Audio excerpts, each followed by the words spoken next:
আজ আমি তৈরি করেছি অনেক মজাদার একটা রেসিপি। সেটা হচ্ছে অনেক লোভনীয়। দেখেন, এই খাবারটা দেখেই মনে হচ্ছে যে কি দিয়ে যেন কি বানিয়েছি না। তো আমি আজকে 3টি কালারের চিকেন মোমো বানিয়েছি। এটা বানানোর জন্য প্রথমে আমি 1.5 কাপ পরিমাণ আটা নিয়েছি।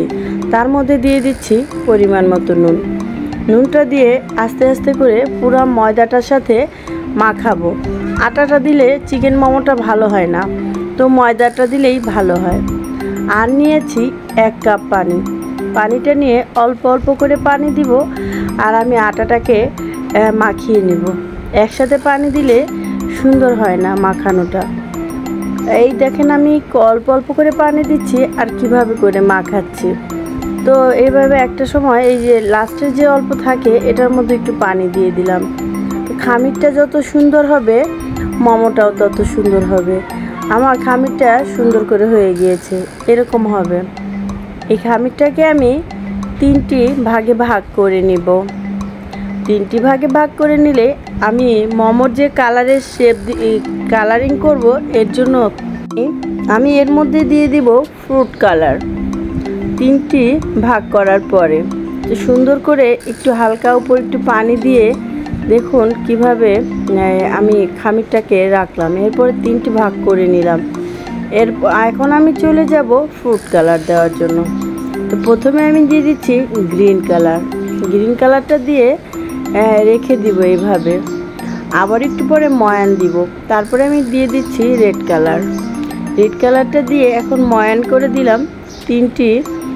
দেখেন কত সুন্দর সুন্দর কালার চলে আসছে। হাতে আমি তেল নিইনি, হালকা ভিজা ভিজা একটু পানি, আঙুল ভিজা একটু পানি দিয়ে এটাকে উপর দিয়ে একটু মানে আলতো করে একটু মুছে দিলাম, তারপর ঢেকে দিয়ে দিলাম।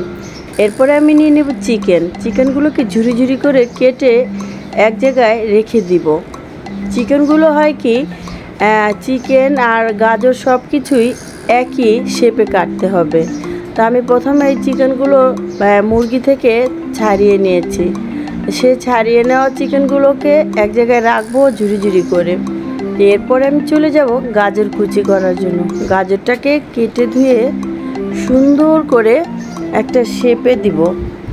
স্কোয়ার ছোট ছোট ছোট ছোট করে যে এরকম একটা শেপে চলে আসবে।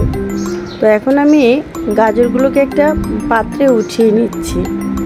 তো দেখেন কত সুন্দর করে কিউব করে কেটেছি। কিউব করে রাখা গাজরগুলোকে আমি এক সাইড করে রেখে দেব।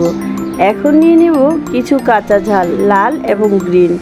এগুলোকেও আমি কিউব করে কাটলাম, সুন্দর করে স্লাইস করে কেটে এগুলোকে একটা আমি বাটিতে উঠিয়ে নিচ্ছি। এরপরে নিয়ে নেব আমি পেঁয়াজটাও সেম গাজরের মতো করে কুচি করব। কিউবটা দেখুন কত সুন্দর হয়েছে। তো এগুলো উঠিয়ে নিয়ে একটা বাটিতে রেখে দিলাম। এখন আমি চলে যাব সেই কিউব করে রাখা মুরগির মাংসগুলোর কাছে। মুরগির মাংসগুলোকে আমি কত সুন্দর করে কিউব করেছি দেখেন। এর মধ্যে প্রথমে দিয়ে দিব আমি পরিমাণ মতো নুন। এরপরে আমি দিয়ে দিব নুনের উপরে যে আমার গোলমরিচ গুঁড়ো করে রেখেছিলাম সেগুলো, কালো গোলমরিচ। কালো গোলমরিচটা দিলে হয় কি, এর টেস্টটা দ্বিগুণ বেড়ে যায়। এরপরে কিউব করে রাখা আদা, তারপরে দিয়ে দিচ্ছি কাঁচা লঙ্কা কিউব করে নিয়েছিলাম। এখন দিয়ে দিব আমি পেঁয়াজ, আর এরপরে আমি দিয়ে দিব অবশেষে সেই গাজরগুলোকে দিয়ে আমি আস্তে আস্তে করে দিচ্ছি। এগুলোকে আমি সুন্দর করে সবগুলো উপকরণ একসাথে মাখিয়ে নেব। এখন একটু মাংস ছিল, সেটুকু আমি বেটে নিয়েছি। বেটে নিলে আর কিউব করে নিলে দুটো একটু আঠালো আঠালো ভাব হয়, আমার কাছে খুবই ভালো লাগে। এরপরে দিয়ে দেবো আমি সয়া সসটা না দিলে তো এটা টেস্টি আসে না।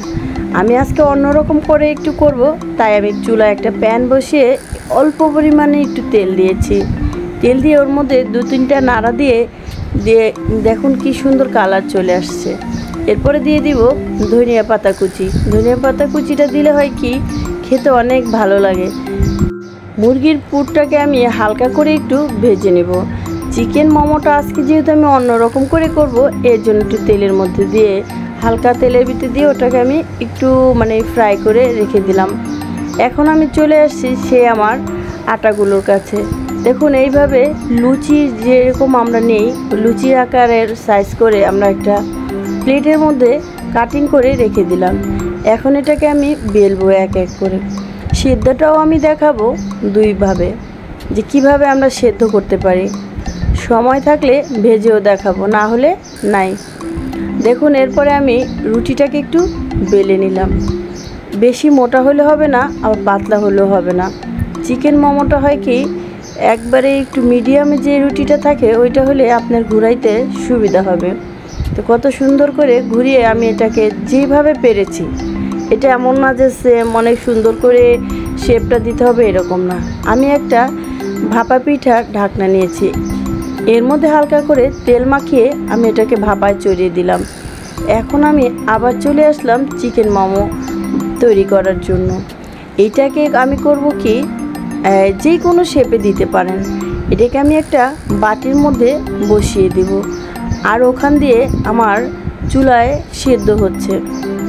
চিকেন মোমো আমি 3 পিস সিদ্ধ দিয়েছি, যে ভাপা পিঠার একটা হাঁড়ি ছিল সেটার মধ্যে। আর এগুলোকে আমি বাটির মধ্যে দিব।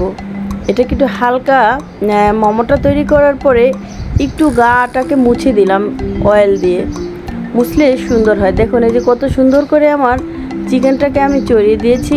এখন এই দেখেন সিদ্ধ হয়ে গিয়েছে। এটাকে আমি নামিয়ে রেখে দেব। রেখে দিয়ে এই ফাঁকে আমি চড়িয়ে দিব আমার বাটিটা ওইটার মধ্যে আমি স্ট্যান্ড বসিয়ে ওই একই পানির মধ্যে আমি ঢাকনা দিয়ে ঢেকে দিলাম।